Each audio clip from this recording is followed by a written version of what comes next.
একটা জানোয়ার যদি কষ্ট পায় তার প্রতি রহম করো। আল্লাহ রসুল রাস্তা দিয়ে চলে যাচ্ছে, একজন লোক উটকে বাড়ি মারছে, উটটাকে তার পিঠে কিছু বোঝ দিয়ে বাড়ি মারছে, বাজারে নিয়ে যাবে ওই সামানটুকু বেচবার জন্যে।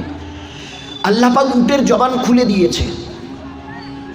হুজুর সাল্লাল্লাহু আলাইহি ওয়াসাল্লাম যাচ্ছে যখন, উট বলছে, এ আল্লাহ রসুল, আমার মালিক আমাকে খেতে দেয় কম, পিঠে বোঝ দেয় বেশি, আমার বয়স হয়ে গেছে, আমি কি করে বইব, আমাকে এমনি এমনি মারছে, আমাকে মারছে।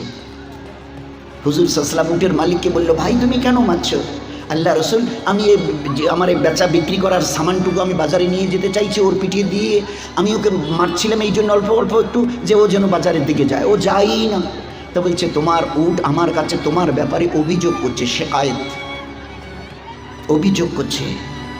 এই আল্লাহ রসুল, আমার মালিক আমাকে খেতে দেয় কম, বোঝ দেয় পিঠে বেশি, আর আমার বয়স হয়ে গেছে, আমি কি করে বইব? আল্লাহ রসুল বললেন, এ ভাই, তা তুমি এক কাজ করো না, তোমার উটটা তো বুড়ো হয়ে গেছে, তো এটাকে বিক্রি করে একটা জওয়ান উট নাও, তুমি যখন কারবারি ব্যবসায়ী লোক। আল্লাহ রসুল, আমার এই বয়সের উট কে নেবে? বলে, আমি তোমার উট কিনবো, বলো তুমি কত চাও? আল্লাহ রসুল, আপনি নেবেন? বলে, হ্যাঁ আমি নেবো। হ্যাঁ তুমি বলো কত চাও। সে একটা দাম চাইলো। আল্লাহ রসুল বললো, ঠিক আছে, এই মুহূর্তে আমার কাছে পয়সা নেই, অন্য সময় তুমি আমার কাছ থেকে পয়সা নিয়ে যাবে, অথবা আমি তোমার কাছে এসে পয়সা পৌঁছে দেবো।